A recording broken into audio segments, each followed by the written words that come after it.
Easy. Well, we've got to a critical stage now at the end of the first phase of hearings in the Donald Trump impeachment sham.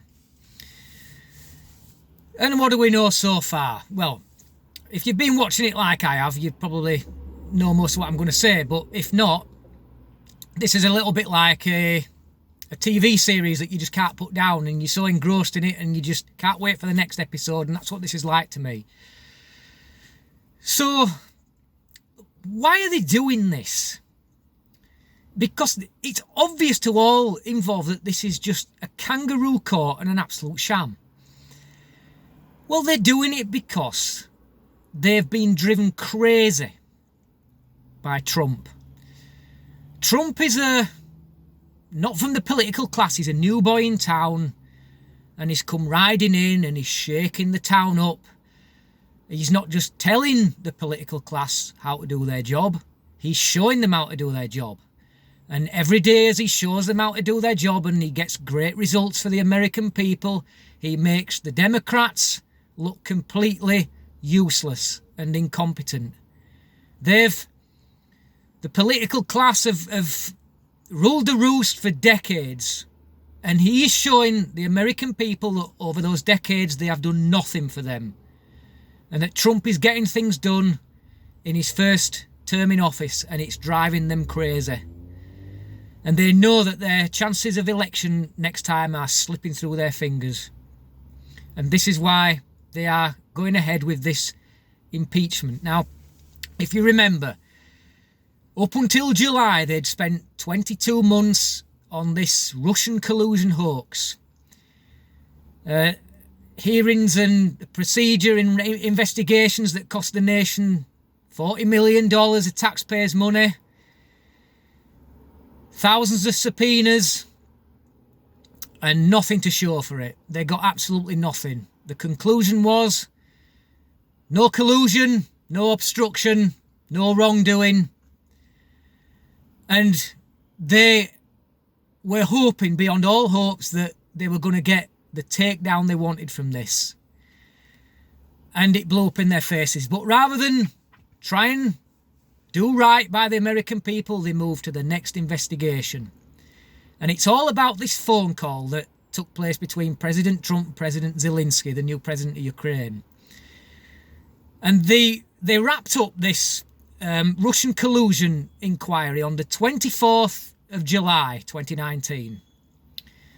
Would you like to have a guess at what date that this phone call took place between President Trump and President Zelensky, the thing that he's being impeached over? You like to have a guess?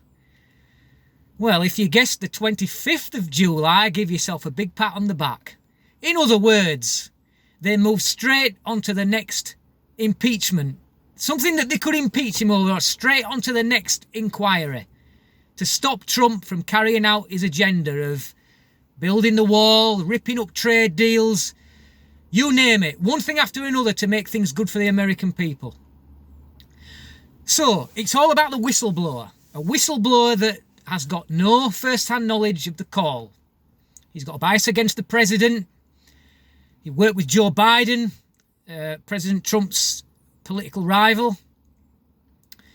And he's just we think, another deep stater. Just another cogwheel in the gears of the forces that are trying to bring Trump down. And the phone call that took place was a perfect call, as Trump puts it, where he had a nice chat with President Zelensky, and he wanted to make sure that before this $1 billion of aid money was released to Ukraine, that Ukraine was no longer a corrupt country, because it's one of the most corrupt countries on the planet, and the new president, President Zelensky, won on a promise to stamp out corruption. America wanted to make sure that it was the real deal, and that's what Trump did. Before releasing the money, he wanted to make sure that it wasn't going to a corrupt country. But what the Democrats and the whistleblower said he did is that he held the money back on conditions that Ukraine investigated Joe Biden for corruption. And we know that Joe Biden and his son was on the board of directors of a corrupt Ukrainian gas company called Burisma.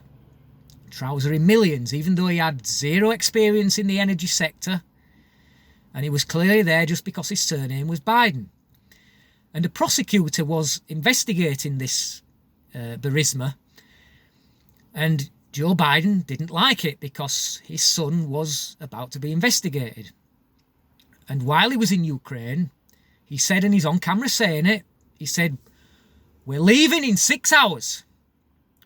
If you don't fire the prosecutor in 6 hours, you're not getting the $1 billion in aid. Fire the prosecutor, we'll give you the money." Now that, to me, is corruption through and through. But nobody seems to give a shit. It's like, nothing to see here. Nobody bothers to call Joe Biden out on this. But no, because Trump wanted to make sure that the money was going to a non-corrupt country. Now he's in trouble for that.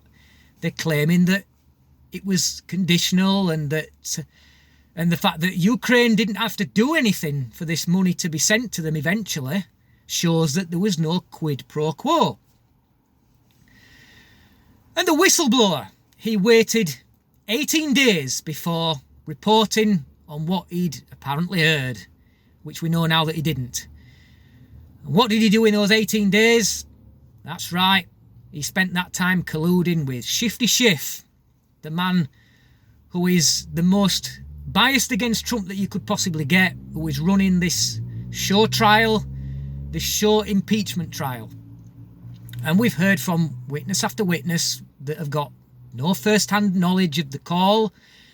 It was all, I assumed this, somebody else heard that, I overheard this person talking to that person. It's just hearsay.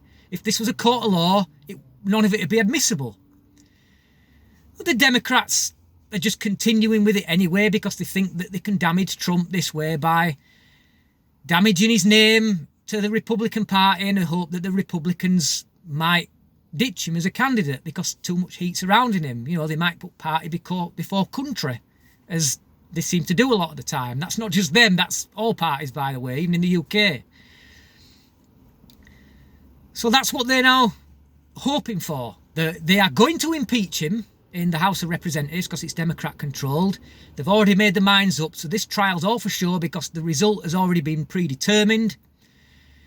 And when it goes to the Senate, it's just going to get thrown out because nobody's buying it. Not a single Republican is buying it. They can see this for what it is. The American people see this for what it is. This is the biggest stain in American history.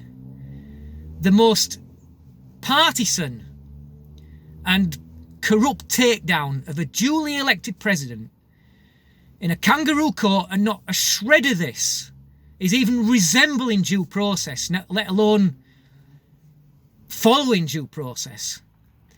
You've got Shifty Schiff, who's not allowing the Republicans to call witnesses they want. He's not allowing them to cross-examine witnesses that they want. You've got two great people in the House, two great Congress people, Congressman Jim Jordan and a young woman called Elise Stefanik, who looks not a day older than 30. And these two guys are true patriots. I would like to see one of these two as the 2024 president when Trump can no longer run. Because these guys are shining. They are tearing the shit off the Democrats.